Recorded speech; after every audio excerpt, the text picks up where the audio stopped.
Buenas a todos y bienvenidos una semana más al canal de Cancha NBA. Tras las últimas semanas en las que hemos hecho 6 vídeos hablando sobre las distintas divisiones, analizando un poquito todos los jugadores, los movimientos que ha habido, y después de que ya haya empezado la temporada NBA, tocaba volver a las entrevistas. Y para ello se pasa por aquí Javi López, que a muchos de vosotros os sonará por ser narrador de la NBA dentro de Movistar Plus. Y con él hemos tenido una charla acerca un poco de su carrera, sus inicios. También nos ha desvelado un poquito todos esos entresijos que hay detrás de la cámara, que nosotros no podemos ver, cómo se prepara un partido de NBA, cómo hacen ellos pues cada día para también tener su vida y a la vez poder retransmitir estos partidos a un horario que en España no es muy amable. Y bueno, nos ha contado cosas muy curiosas. También, por supuesto, nos ha dado los pronósticos de cara a la próxima temporada. Y bueno, como siempre, os voy a decir que os podéis suscribir al canal, que no cuesta nada. Ya sabéis que me ayuda mucho ver que va subiendo, que os va gustando el contenido, también que le das a like, que comentáis, sabéis que os respondo a todos. También si queréis algún tipo de vídeo podéis decírmelo. Y bueno, nada más, como siempre, y sin más dilación, vamos con el vídeo de hoy.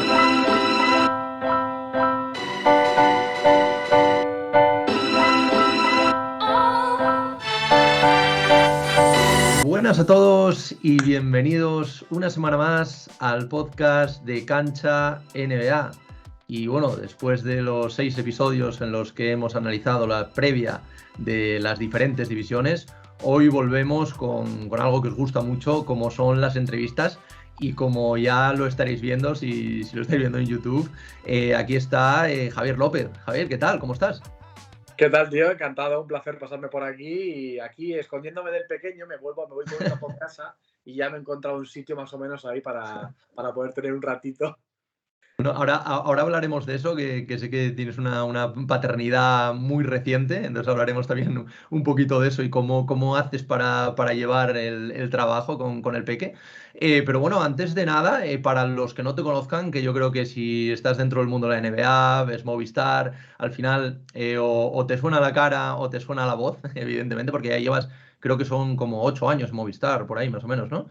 Sí, casi, Eh, más o por ahí, menos, ¿no? sí. Pues cuéntanos un poquito quién es Javier López, porque además de la NBA, pues también estás en NHL, NFL también sobre todo. Cuéntanos un poquito quién es Javier López. Bueno, pues soy de Pamplona, yo nací en Pamplona y me he criado allí toda la vida y estudio periodismo allí y es verdad que luego me vengo ya a hacer prácticas aquí a Madrid.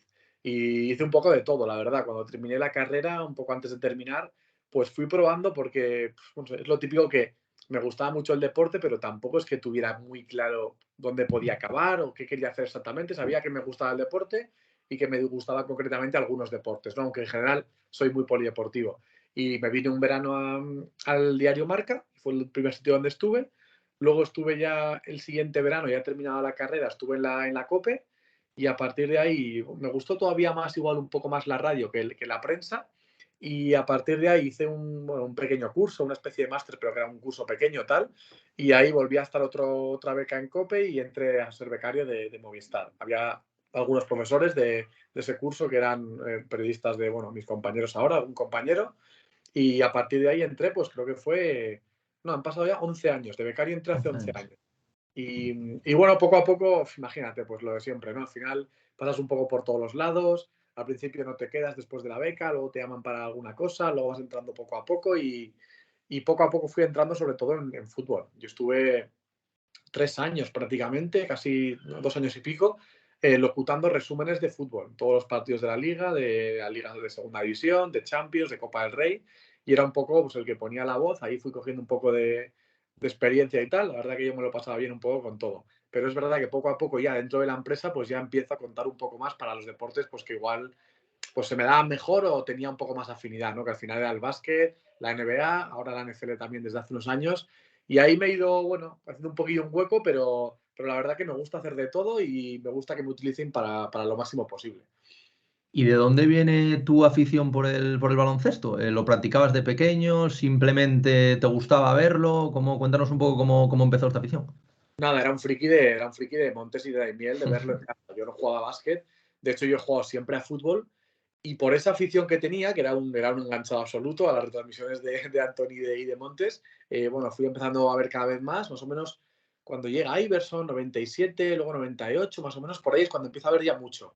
Y ya te digo, justo en la adolescencia, como a principios de los 2000, todavía unos años antes de la universidad, ahí es donde ya me engancho de manera absoluta. Y de hecho me enganché tanto que además tenía algún colega que también le gustaba mucho, que cuando tenía, pues yo creo que era 17 años o así, creo que era el año anterior a la universidad, dejé el fútbol, que me gustaba de toda la vida, y me apunté con un colega a baloncesto, pues iba a decir por hacer el tonto, pero básicamente, porque al final no había jugado nunca, pues podía, pues eso, correr tal, pero no tenía ni fundamentos ni nada.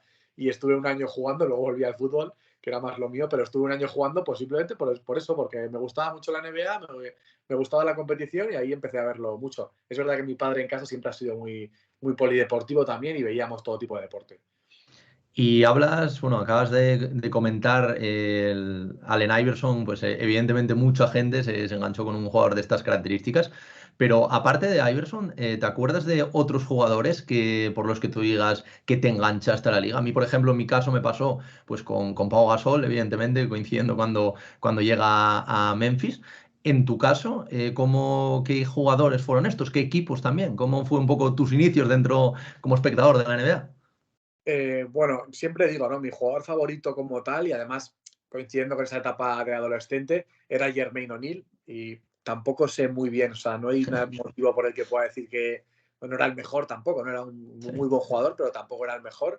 Y me flipaba, me gustaba muchísimo. Y por eso, pues, si hay algún equipo que puedo simpatizar un poco más, que la verdad es que no soy muy aficionado de equipos en la NBA, pues son los Pacers, pero porque aquel equipo pues le seguía mucho porque me encantaba Jermaine O'Neal. Y luego, pues bueno, Iverson, McGrady, todos esos jugones de principios de los 2000, al final fueron un poco los que más me animaron, ¿no? Yo me acuerdo de cuando llegó Gasol, me acuerdo de jugar con Raúl López incluso al NBA Live, o sea, era muy flipado también de NBA Live, quedaba con los amigos los fines de semana y en vez de ir mucho a la calle, pues igual te quedabas jugando ahí con algún jugador de estos, así que lo he pasado muy bien, sí.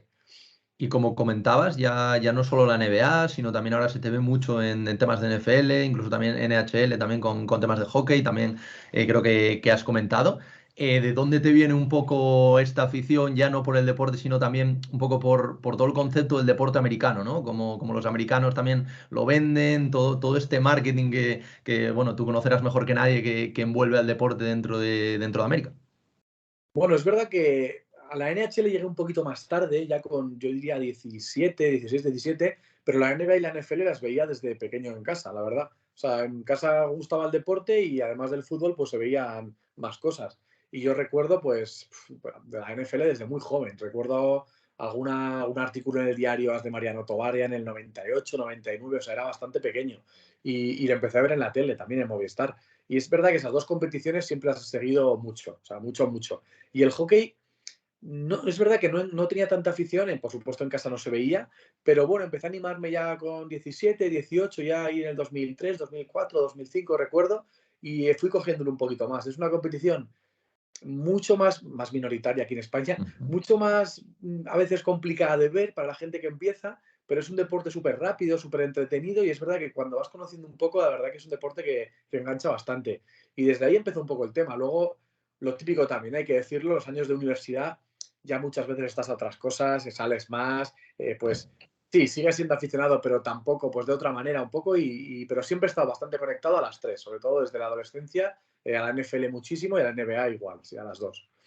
Y comentabas que empezaste con temas de fútbol, tema de comentar resúmenes, pero ¿cómo fue el paso, o, bueno, cuando surge la oportunidad también de pasarte al baloncesto, a la NBA? ¿Te acuerdas de cómo fueron estos primeros partidos? Incluso, ¿te acuerdas de cuál fue el primer partido que transmitiste?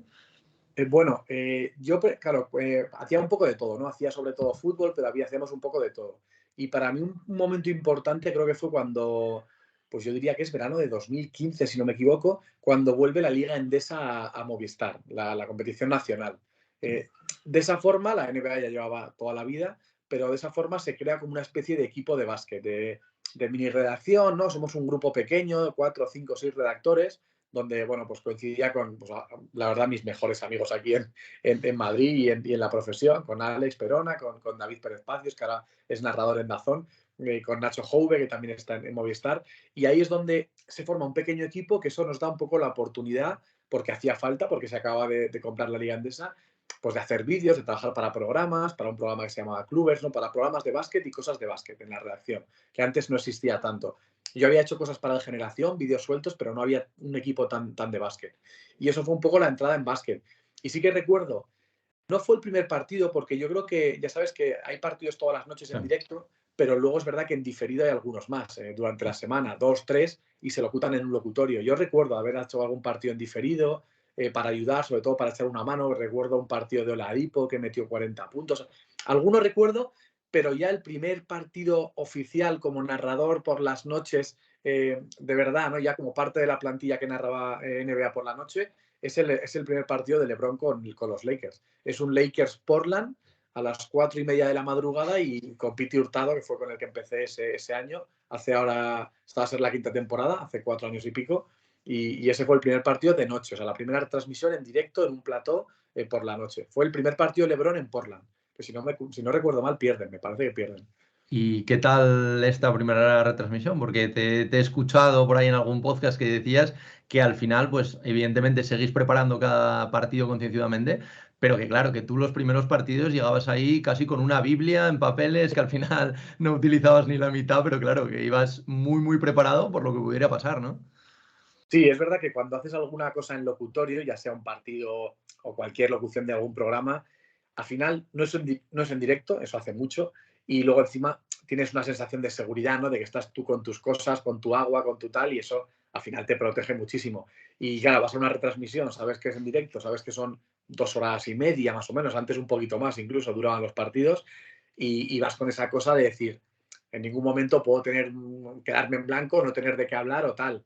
Claro, luego es verdad que van pasando las noches y te das cuenta de que no hay tiempo ni merece la pena ir con 40 folios porque al final no los acabas mirando. O sea, no los acabas mirando.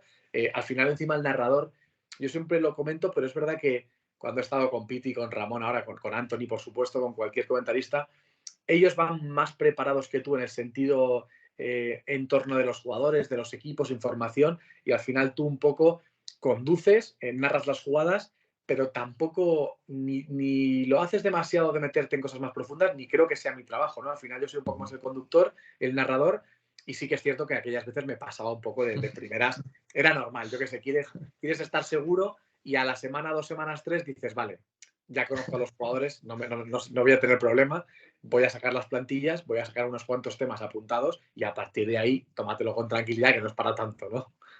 Y me llamó la atención también que te he escuchado una anécdota curiosa, no sé si fue de tu primer día o de tus primeros días, como que te sentaste en el sitio de alguien y luego tuviste una anécdota curiosa acerca de eso. Me parece, no sé si lo leí o te escuché en algún lado, pero sí que me suena y me pareció divertido por si nos la podías contar.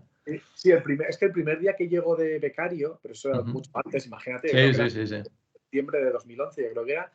Claro, yo tenía una beca que era un poco distinta porque estaba mitad de la semana con deportes, NBA y cosas varias, yo ayudando a los deportes, y la mitad de la semana con fútbol. El fin de semana, sobre todo, pues ayudaba en el día del fútbol, los programas de fútbol. Y cuando llego, que es el típico lunes que llegas allí, pues es verdad que te pones en el ordenador de cualquiera. Yo me senté en el de Moisés Molina, que es mi compañero de NFL, que vamos, le llevaba oyendo toda la vida, no sabía que era su sitio tampoco, y yo iba con unos auriculares de la NHL, que eso imagino que él, por lo que luego me dijo, él no había visto. Yo qué sé, no se habría juntado a mucha gente que dijera, pero ¿quién es el friki aquí que va? Claro, nada más llegar él, que creo que yo estaba por ahí de pie, dice, a ver, ¿de quién es esto tal? O sea, ¿quién es el tío que está sentado aquí con unos auriculares de NHL que para el que no conozca mucho a Moy, o sea, la NHL es su pasión, pero a otro nivel, o sea, está por encima de cualquier cosa. Y nada, desde ahí la verdad que tuvimos buena conexión, bueno, fíjate hasta hoy, ¿no? Pero sí que es verdad que te sientas lo típico, no tienes mesa en el sitio de el que está libre y coincidió que era Moy, coincidió que vio los auriculares y dijo, este tío, con este me voy a llevar bien porque aquí vamos a compartir cosas, ¿no? Bueno, qué casualidad, ¿no? Al final que justo dio que llevas esos auriculares. Y lo que sí que me gustaría saber un poco, Javi, antes hablamos un poco de cómo te preparabas los partidos al principio. Por ejemplo, una noche que comentes en NBA, ¿cómo es tu día? O sea, ¿te lo preparas el mismo día? ¿A qué hora vas a la redacción? Cuéntanos un poco cómo es ese día a día de un narrador del equipo de NBA dentro de Movistar. Pues fíjate, bueno, ponemos el ejemplo más claro que es esta noche próxima, ¿no? Ujú. Porque va a ser la primera noche que voy a hacer partido, así que independientemente de cuándo lo esté viendo la gente, esta próxima noche hay partido. Lógicamente ya es verdad que cuando pasa más tiempo tienes menos autoexigencia en la preparación, quiero decir, hay muchísimas cosas y eso ayuda mucho. Cuando tú sigues mucho una competición, al final hay mucha información que ya tienes en la cabeza y que sabes que puedes recurrir a ella, pero básicamente, dependiendo del horario, aunque da igual que el partido sea un poco pronto o un poco más tarde, yo sí que intento estar allí a la hora de cenar más o menos, o como mucho después de cenar. Ha habido momentos igual, por ejemplo, en la pandemia, ¿no? Que igual preferías estar más rato en casa, preparar más cosas en casa y salir de casa menos rato, porque allí tampoco podías hacer gran cosa en la redacción, no podías juntarte con mucha gente. Pero ahora un día normal es para mí llegar allí por ejemplo, a las 10, 10 y media, el partido es a la 1 y media, y sí que me saco información muy básica. Ya tengo mucha información porque seguramente en casa he leído, he cogido antes la guía de Gigantes, me he estado leyendo ya unas cuantas cosas que me faltaban por leer, pero la información básica ahí casi siempre es la misma, ¿no? Resultados, últimos partidos, cómo está la clasificación, si tenemos algún sorteo, ¿no? Por ejemplo, a través de redes, pues coger esa información y organizármela. Si tenemos que preparar piezas, hoy por ejemplo tenemos un partido en el plató, en el estudio, pues preparamos unas imágenes para meter en los tiempos muertos. Pues las preparo, me las miro y las dejo preparadas. Es un ratito, un par de horas o tranquilas, puede ser, un par de horas o tres, e intento hacerlo con tranquilidad para ya, como una hora más o menos antes del partido, estar ya más o menos con todo hecho, todo preparado. Y ahí ya lo típico es pues, quizás coger agua, hacer alguna última cosa y tenemos que bajar a maquillaje como 30, 40 minutos antes. Yo prefiero bajar con tiempo, pero es verdad que luego no hace falta mucho margen, pero bajamos con tiempo y solemos intentar estar en el plató pues igual 15 minutos antes, pues lo típico, para poner el micrófono, para que el realizador, la gente que está en el control, pues tenga todo controlado, sepa que estamos ahí, que no llegamos tarde ni nada, que no hay ningún problema. Así que esa es una noche. Es bastante tranquilo, la verdad. Es un poco, quizá te diría un poco solitario a veces, porque claro, vas un poco a tu bola y es verdad que cuando llegas tú a las 10 y media de la noche o no queda nadie, o hay algún rezagado igual de algún partido de fútbol, tal, pero la verdad que es tranquilo y es un trabajo muy, muy guay. Y lo que digo siempre, como cada partido es diferente, como la semana que viene serán otros equipos, pues la verdad que siempre es un poco distinto, ¿no? Y tengo entendido que una vez dentro de la retransmisión, hay comentaristas, narradores, que lleváis un pinganillo para ir Sí. escuchando también la narración americana, ¿no? Un poco también, pues por si pasa algo, enterarte a lo mejor antes y poder comentarlo. ¿Cómo es esto? Porque así a priori para la gente que no narramos puede resultar incluso un poco lioso, ¿no? O sea, Sí, ¿cómo lleváis esto? a ver, en principio bueno, pues yo diría, yo creo, al final el pinganillo es más para recibir las órdenes del realizador, Ujú. del tipo que está en el control, quiero decir, Sí. cuando te vas a publicidad, en descanso y vuelves, cuando te dicen, pues quedan 30 para entrar, o sea, en principio el pinganillo es para controlar la retransmisión en ese sentido. El realizador te puede decir, oye, nos hemos quedado sin señal, espera un poco. Oye, se ha estropeado una pequeña pantalla, ahora te la arreglamos. Cualquier cosa que pase, ¿no? Que tú tengas controlada la situación. Pero es verdad lo que dices, que el técnico de sonido, hay un técnico de sonido con nosotros, nos manda el audio de la retransmisión americana.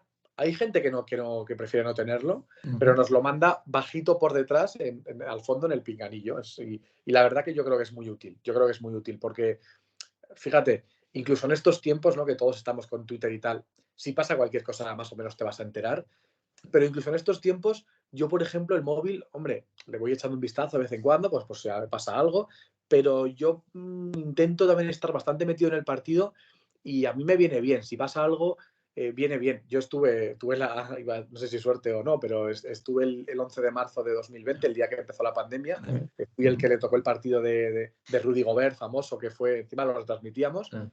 Y claro, aquel día, si tú no tienes una información al instante en inglés que más o menos te diga por dónde puede ir el tema, es verdad que es complicado. Yo creo que siempre Sí. ayuda. Y luego, sobre todo, que hay que recordar a la gente que las retransmisiones que vemos en la tele no las hacemos nosotros. Quiero decir, es una señal que nos llega de Estados Unidos. Sí. si al periodista norteamericano o a la Fox, a la CBS, a la ESPN, a la NBA, a lo que sea, le da por enfocar en la grada 20 veces seguidas a una mujer porque está contando una historia de ella, claro, si no tengo algo que me Sí, ayude, sí. puede que el que esté en casa diga, a ver, pero ¿por qué me están enfocando a esta mujer 20 veces si no sé quién es? Pues quizás es la madre de uno, quizás es una entrenadora de college de tal. Yo creo que tener la información siempre de fondo no viene mal Claro. porque al final ayuda a la gente en casa y nos ayuda a nosotros también. Y oye, comentabas eso de que te tocó el partido del 11 de marzo cuando el tema del coronavirus, pero creo que tengo entendido que no te tocaba a ti, ¿no? Que fue una especie de sustitución, no sé si No, fue Guille o algo así, me parece. fue Guille, sí, sí, porque Eso me es. acuerdo que era un miércoles perfectamente y yo no, yo estaba los jueves, pero pues no sé si después del All-Star, si Guille cambió algún partido, al final Guille es el que más paliza lleva, entre comillas, Sí, porque sí. es el que más partidos hace, y esa semana cambió algún partido, ajustó un poco los turnos y me tocó, sí, el Utah-Oklahoma City y fue una locura. Además me acuerdo que la noche en general, porque había habido un partido de fútbol del Atlético de Madrid, que lo vi aquí en casa, creo que era en Liverpool, luego llegas allí, pasa todo aquello ya era una cosa excepcional, pero o sea, demasiado excepcional. Y cuando llego a casa, ya antes de llegar a casa, que tengo unos, no sé, 20, 22 minutos, ya leo que la temporada que está comprometida, tal. La verdad que fue una noche, fue una noche divertida, pero bueno, delicada, ¿no? De esas que te acuerdas. Y Javi, también quería aprovechar que te pasaras por aquí, que dijiste que también tienes experiencia con, pues, con la Liga Endesa también, con el baloncesto, no solo el americano, sino el europeo. Quería que me comentases un poco las diferencias que ves así a grandes rasgos, pues por ejemplo la Euroliga, que al final pues tiene grandes equipos, grandes jugadores, muy buenos partidos, muy buen nivel. Pero al final parece como que la NBA, en concepto ya no jugadores individuales, sino de liga, sabe vender su producto mucho mejor, ¿no? Porque al final la Euroliga tiene, como comentaba antes, muy buenos jugadores, muy buenos equipos, muy, muy buenos partidos, muy atractivos, pero parece que no vende su producto, igual que la NBA. Y bueno, esto de la NBA se podría extender también pues, a la NFL, NHL, porque al final parece que como que los americanos venden muy bien este producto, ¿no? Tú que tienes esta visión general de los deportes, ¿dónde crees que está la clave por lo que se diferencia tantísimo? Bueno, yo creo que, y fíjate que voy a decir una cosa, yo cuando llegué a la Liga Endesa, que fue una red antes Liga Endesa que NBA, Ujú. ahí me sorprendió el nivel, porque yo conocía al Barça, al Madrid, conocía equipos, pero no tenía una costumbre habitual de ver todas las semanas, y me sorprendió el nivel. Creo que hay Sí. muy buen baloncesto y creo que hay buenos equipos. Pero es verdad que, primero, en cuanto a talento, es absolutamente incuestionable que hay una diferencia muy grande. Al final, lo mires por donde lo mires, la realidad es la que es. No hay, yo qué sé, MVPs de Euroliga. Estoy pensando ahora, por ejemplo, en Bogdanovic, jugadores de este tipo, que ha habido más. Ekpeudo, recuerdo, me parece que fue MVP, que han ido a la NBA y no tienen capacidad casi ni para tener un rol de 10-12 minutos. Quiero decir, la diferencia en cuanto a talento es muy grande, pero es un poco lo que decías. Al final yo creo que la realidad, ellos tienen el espectáculo montado de tal manera que no sé si te pasa, pero yo creo que a la gente le pasa y muchas veces lo comentamos. Tú simplemente pones la televisión y cuando se enciende la imagen, ves una imagen de un deporte nacional nuestro, Sí. europeo, y ves una imagen de un pabellón NBA y la sensación que tienes es como de que estás viendo un producto, ¿sabes?, más Sí. espectacular. O sea, ya en cuanto a Ujú. imagen, creo que es muy difícilmente comparable. O sea, tengo esa sensación de que lo venden todo bien, de que por supuesto que todo está montado en torno al espectáculo y seguramente en ese sentido todavía estamos bastante lejos. Y fíjate que se ha mejorado aquí Sí. muchísimo, pero creo que es verdad que tú ves una imagen de la NBA en cualquier musical que ves en televisión, en cualquier vídeo de YouTube, en cualquier cosa, y te da esa sensación de que es otro escalón, ¿no? Como otro peldaño Sí. más. Sí, porque da la sensación, ya es lo que tú comentabas, ya no es ni solo la NBA, que a mí, por ejemplo, me gusta mucho el baloncesto.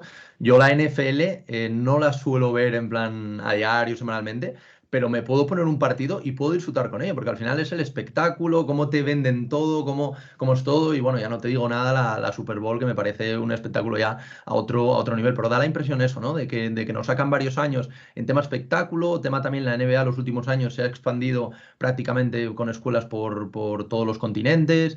Yo creo que en eso sí que podríamos mejorar porque es lo que tú dices. Evidentemente hay mucho talento también en Europa, también sobre todo en la Euroliga, aunque por talento, evidentemente los mejores jugadores, lo que tú comentas, pues están en la NBA y por ejemplo se ve con el caso del Facu Campaso, ¿no? Que al final aquí en Europa es un grandísimo jugador. Y allí hace las cosas bien, pero bueno, le ha costado hasta hace unos días poder firmar un contrato de un año. Entonces, al final, todavía se ven esas diferencias, ¿no? Sí, yo, bueno, también me ha tocado hacer Euroliga cuando estaba en Movistar y la verdad que era una competición también fascinante porque hay muchos partidos y casi todos son muy, muy buenos. Recuerdo hacer partidos de playoff de Zalgiris cuando estaba Jasikevičius allí. Es una competición de muchísimo nivel y en el que hay que intentar también, yo creo, muchas veces jugar la baza esa aquí en Europa y en España, de que sí que es verdad que los equipos están más cercanos a la gente. Yo entiendo que ahora tú abres Twitter y sí, ya sabes que tus colegas hay gente que le gusta Indiana, que le gusta Detroit o los Knicks. Pero es verdad que no es lo mismo eso que ser del Madrid, del Barça, de Baskonia, de Granca, de Tenerife. El deporte aquí te toca mucho más de cerca, eso es indiscutible. Y yo creo que ahí sí que hay que saber un poco jugar la baza, pues de ese sentimiento del aficionado de que al final, oye, lo nuestro es un producto que es nuestro, que también es una liga potentísima, o los equipos que compiten en Euroliga, y ahí yo creo que hay que jugar esa baza de que aquí sí que hay mucha gente de su pequeña ciudad, por ejemplo, vas a Málaga y la gente Unicaja lo vive de verdad. Y eso me parece que está muy bien, porque al final hay mucha gente en sus propias ciudades que está acostumbrada y que está muy habituada a ver básquet de su equipo. Y yo creo que eso también se puede vender. Sí, pero luego también a mí lo que me llama también la atención de la NBA es que yo conozco un montón de gente que, pues mucha gente en su vida ha ido a Estados Unidos y puede ser perfectamente de los Indiana Pacers. O sea, no te digo porque al final, si eres de los Lakers, eres de los Boston Celtics, pues bueno, lo puedo llegar a entender. Al final son los equipos más ganadores y al final, pues bueno, te gusta la NBA, eres de esos equipos. Pero a mí lo que me sorprende de la NBA es que llega a vender ese producto de tal manera que yo tengo amigos de los Indiana Pacers, de los Detroit Pistons, de equipos que claro, no es como si fuesen unos Lakers o unos Boston Celtics, que es mucho más fácil. Entonces eso también, no sé lo que pensarás tú, pero a mí me llama la atención también de cómo venden ese producto, de que un sitio que ni siquiera has ido nunca, que quizás nunca vayas, y pueda ser de ese equipo y tener esa sensación de equipo, ¿no? Sí, es verdad que esto yo creo que hace 20 años era, no digo imposible, pero era Sí, muy distinto. sí, Pero ha llegado al punto la globalización, que al final yo creo que es lo que ha hecho reventar tanto la NBA en su día como la NFL ahora. Creo que es tan fácil acceder a todo el contenido, a todos los sí. partidos. O sea, si tú quieres estar al día, yo además siempre lo suelo decir pues, en algún podcast de NFL o tal, que en la NBA pasa exactamente igual. Hay cuentas, las conocerás, ¿no? Pero hay cuentas de equipos, solo cuentas de equipos o podcast de equipos que dices, hay gente que tiene un nivel de conocimiento de su propia franquicia que es muy complicado de alcanzar, pero casi hasta Estados Unidos, que dices, hombre, es muy complicado de saberte todos los jugadores, de dónde viene cada uno. Pues en la NFL no te digo nada porque hay Ya, muchos ya. más. Claro. Es verdad que dices, hay como clubes de fans o clubes de Mm. seguidores que llevan el seguimiento a los equipos a un nivel casi profesional y me parece que tiene mucho mérito, la verdad. Sí, porque al final es lo que tú dices, si tú vives en Málaga, pues bueno, tienes un Unicaja, te toca de cerca, es mucho más fácil seguir la actualidad. Pero gente que eso a mí me sorprende, de los Indiana Pacers o de los Detroit Pistons o de los Sacramento Kings, ¿sabes? Que al final un equipo que lleva 16 años sin entrar en playoffs y hay podcasts, bueno, no te digo uno, hay dos, tres o incluso cuatro en español hablando íntegramente de la franquicia. Entonces yo creo que esto también habla muy bien de la NBA como liga, de cómo vende su producto y al final yo creo que eso también, aparte del talento, también les pone otro pasito por encima de vender su producto. Es verdad que ahora mismo, si tienes un poco de manejo tecnológico Sí, básico, porque yo para eso encima es que tampoco soy muy, muy puntero. Si tú sigues en Twitter a 5 sí. 6 7 periodistas de una ciudad, si sabes que hay algún podcast y algún canal de YouTube tal, la verdad que puedes acceder a un contenido que aunque estés a miles de kilómetros, no te digo que es como si estuvieras allí, pero en el fondo, en cuanto a acceso a Parecido. información, es que lo tienes todo en la mano. Es tan bonito eso que está muy bien. Sí. Y bueno, Javi, si te parece, ahora sí que me gustaría pasar un poco a hablar más de actualidad, porque bueno, llevamos dos jornadas de NBA, las dos primeras, que bueno, hemos tenido ya grandes actuaciones, equipos que nos han sorprendido, pero así en términos generales, quería preguntarte por qué esperas tú de esta temporada. Parece que es una de las temporadas más competidas de los últimos tiempos, de los últimos años, equipos como los Clippers que vuelven, como los Nuggets, otros con problemas como pueden ser los Lakers, pero así en términos generales, ¿qué esperas tú de este año? ¿Cómo lo ves? Bueno, siempre empieza la temporada y tenemos esa sensación de que puede pasar cualquier cosa. Y creo que aunque parezca que se lo dices a alguien que no le gusta mucho la NBA o que no está tan metido, te dirá, bueno, ¿qué me vas a decir? ¿No? Pues me vendes, claro, lógicamente, que va a estar muy igualado, que puede ganar cualquiera.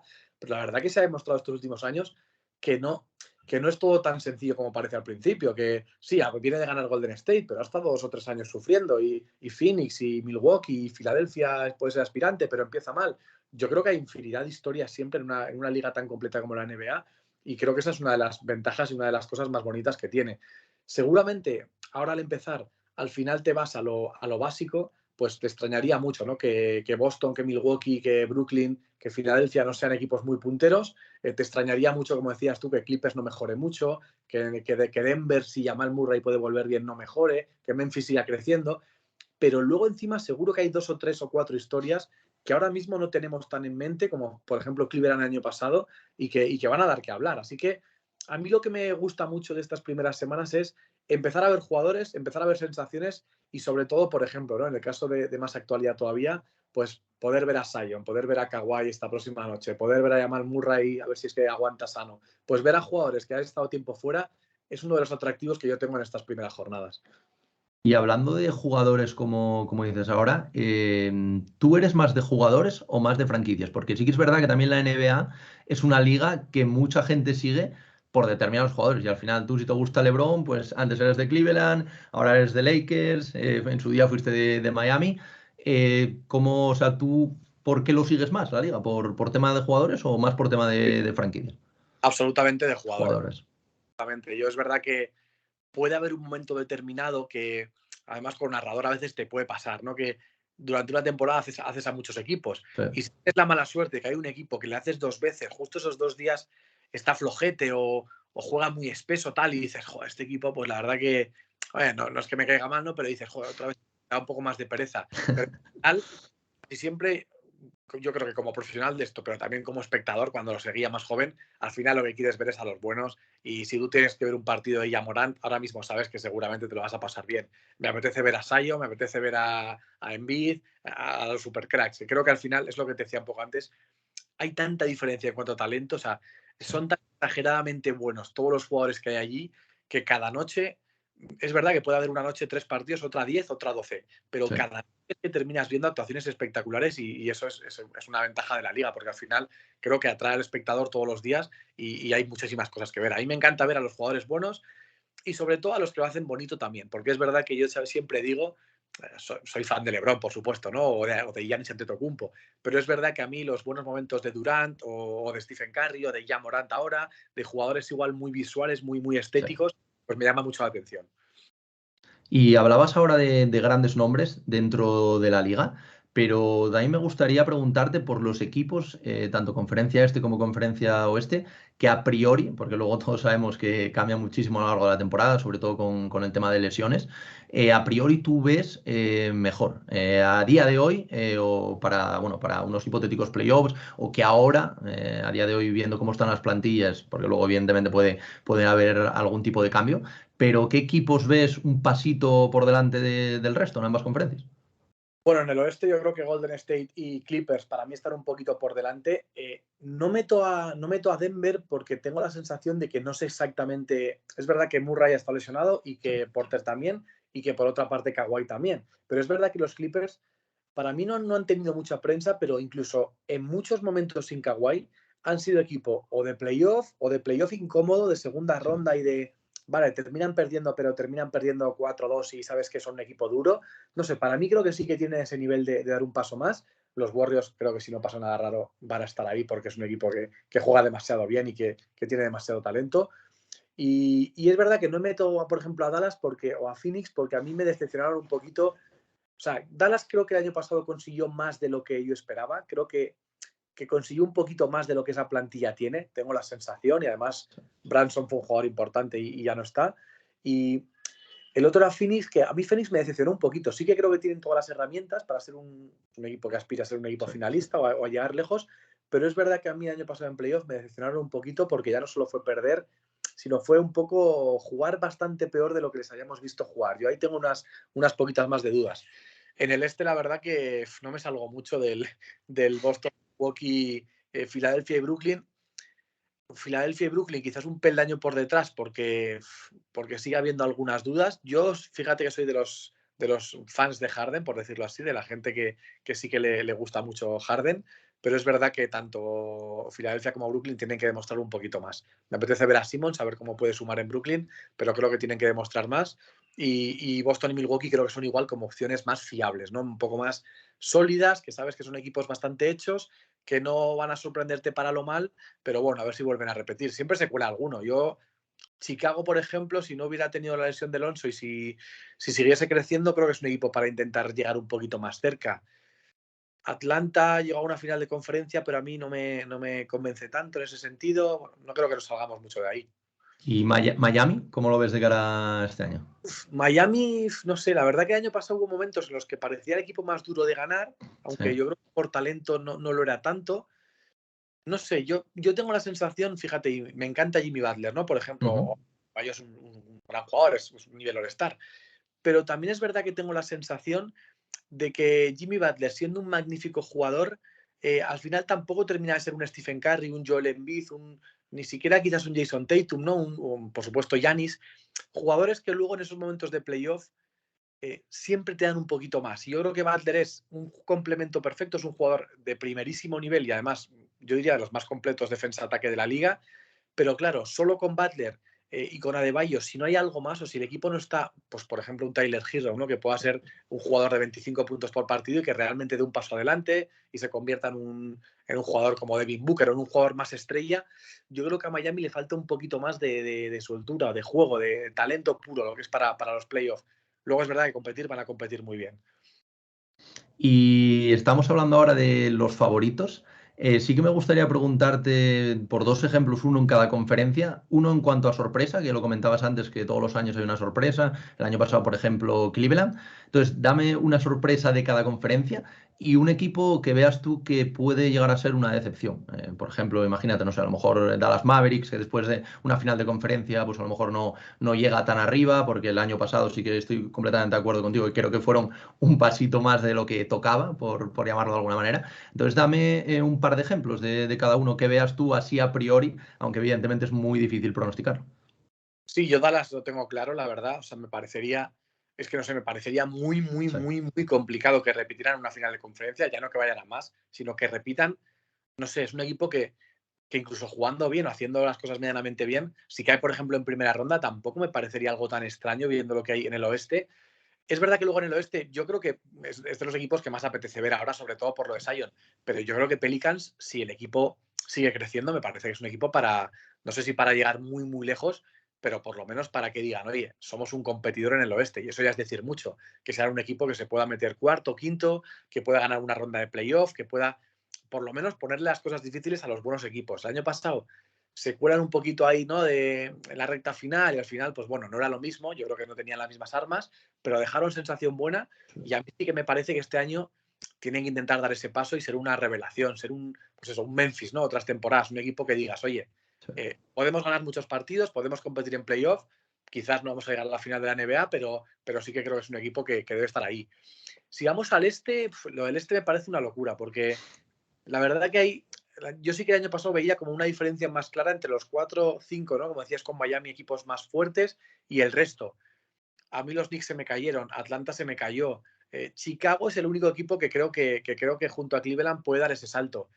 Pero sinceramente no confío mucho ahora ni en uno ni en otro. No tengo la sensación de que sean dos equipos que puedan dar un salto como para meterse, por ejemplo, en una final de conferencia, ¿no? La verdad que me costaría mucho verlo y el resto, la verdad que menos. Bueno, ya no digo, pues, si Indiana, Detroit, Orlando, todo ese tipo de equipos, los Knicks tampoco me dan ninguna seguridad. Creo que no van a poder ganar muchísimos partidos. No sé, ojalá Chicago, pero tampoco me los creo del todo, ¿eh? Fenomenal. Bueno, y ya para acabar, Javi, sí que me gustaría preguntarte por a día de hoy cuáles serían tus favoritos, o bueno, tus hipotéticos favoritos, porque todavía no hemos visto la temporada, para los seis principales galardones que reparte la NBA. Y bueno, vamos a empezar por el mayor, ¿no? Al final ese MVP que todo el mundo desea. ¿Y cuál piensas tú que puede ser el jugador que se lo lleve esta temporada? Sin lesiones, si todo va bien. Bueno, me gustaría Embiid, por ejemplo, me gustaría, porque creo que el pasado estuvo cerca o tuvo nivel de MVP, pero al final Jokic pues tuvo nivel igual que él de MVP y se lo llevó el serbio.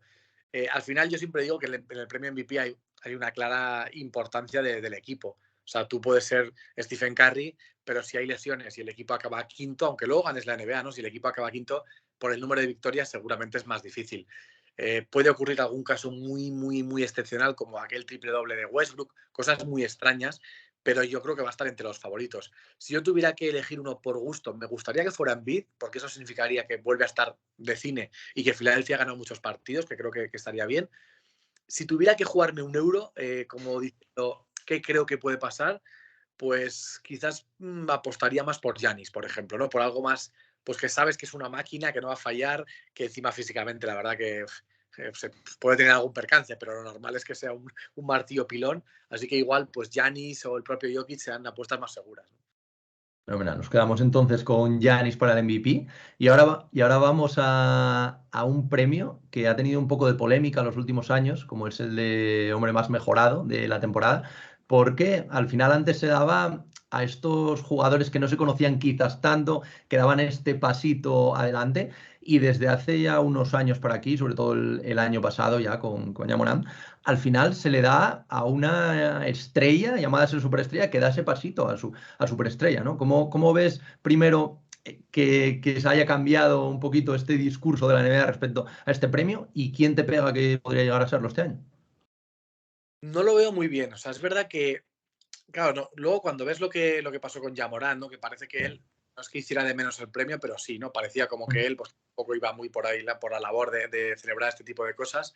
Y por una parte decías, joder, chico, celébralo, porque al final es un premio importante y no pasa todas las veces, ¿no? Pero luego es verdad que lo piensas y a mí no me pega. A mí particularmente no me pega ver a un jugador de ese nivel, porque, por ejemplo, se me ocurre, si este año Sion está muy bien, pues claro, también es verdad que vendrá de estar lesionado y tal, pues también puede tener mucha progresión. O cualquier jugador que venga de un rol más secundario y teniendo más minutos, simplemente siendo una estrella pueda tenerlo. A mí no me pega tanto ese perfil, sino que me pega más un perfil, lo que decías tú, ¿no? Lo que pasaba hace 4, 5, 6 años, que eran jugadores por lo menos de segunda línea, un jugador Sí. que realmente venía de ser muy desconocido a hacer un poquito más. ¿Quién se me puede ocurrir que esté por ahí? La verdad que es complicado, porque muchas veces vas a por jugadores jóvenes. eh, claro, por ejemplo, un Shai Gilgeous-Alexander que brille mucho, no sé si ya también se es considerado un All-Star, porque es un jugador como ya Morán, ¿no? Que es, Sí. no sé, yo creo que seguramente lo bueno de este premio es que pueden aparecer nombres que ahora no los tenemos en la cabeza precisamente por eso, porque han estado en roles más secundarios. No sé, Desmond Bain puede ser un tipo que despunte tanto, pero claro, es muy complicado, la verdad es que es muy complicado. Este me parece el más difícil. Sí, sin duda, sin duda. Bueno, y de este vamos a pasar uno que yo creo que es más facilito, como es el entrenador del año, que bueno, al final va con él, aquí pasa un poco como con el MVP, ¿no? Aquí sí que va con el récord del equipo. ¿A qué entrenador ves tú llevándose este galardón en esta temporada? Este sí que va relacionado, casi Sí, diría que más que el MVP con sí. el récord. Y, hombre, diría el Real Milwaukee por decir que es un equipo muy sólido, pero voy a ir más con Boston porque sería un poco película, ¿no? Porque es verdad que con lo que ha pasado con Udoka, Sí, bueno, de hecho con el propio Udoka hace un año estábamos hablando en noviembre y diciembre de sí, que, digo que estuviera en la calle, pero que era un entrenador que generaba dudas y sí. luego se convirtió. Así que no sé si Masula, no sé si podemos irnos a los Clippers, si es un equipo que gana muchos partidos.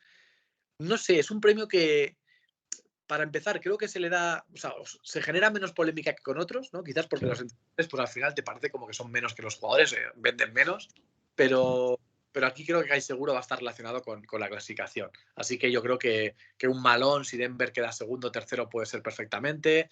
Clippers, Boston, yo creo que debería estar por ahí. Y pasamos a uno muy interesante, como es el de Rookie del Año, que bueno, ahí esta temporada tenemos grandes rookies, ya hemos visto ayer algunas actuaciones increíbles, sobre todo la del número uno del draft, la de Pablo Banquero.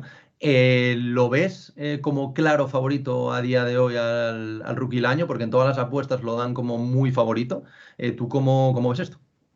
La verdad que viéndolo de ayer, da sensación de que sí, pero muchas veces también no porque no haya potencial, porque al final hay potencial en otros jugadores, ya no Holmgren, ¿no? Que el pobre chaval se ha lesionado, pero por ejemplo ya Ari Smith en Houston, pues también puede haber potencial, puede haber varios, pero es verdad que a veces pasa, y esto es muy habitual verlo, que este número uno, por ser número uno, por supuesto por su calidad y por el equipo en el que caes, es que yo imagino, no tengo ni idea, pero imagino que Banquero va a tener mucho balón y va a tener muchas posibilidades de hacer muchas noches con muchos números. Aparte de que él por talento lo puede hacer. Yo creo que es el favorito grande, desde luego. Me gusta mucho Franz Wagner en Orlando, la verdad, que es un chaval joven. Fíjate, pues quizás Wagner me podía colar para un jugador más mejorado, si Mejorado, puede ser. llega a dar el salto. Pero sí, yo creo que Banquero, por el equipo en el que cae y porque ahí hay balones para jugarse Sí. vamos, a tutiplén, porque no hay tantas estrellas, creo que va a tener el mando de la franquicia casi desde el principio.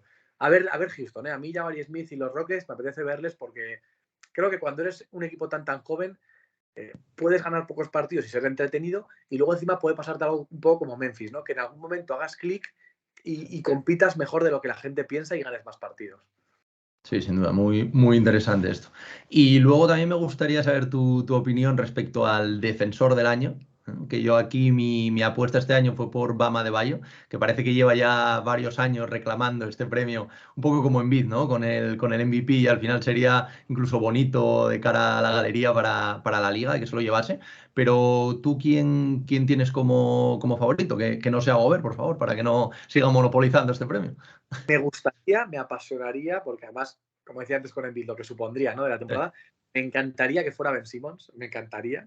Buah, esto Y sería brutal, creo sí. que es un jugador que si juega 70 partidos puede serlo, quiero decir, creo que va a estar en la conversación, ¿no? Así como Smart, lo mismo, ¿no? Cuando juega Sí. mucho y su equipo va bien, él va a ser candidato a mejor defensor.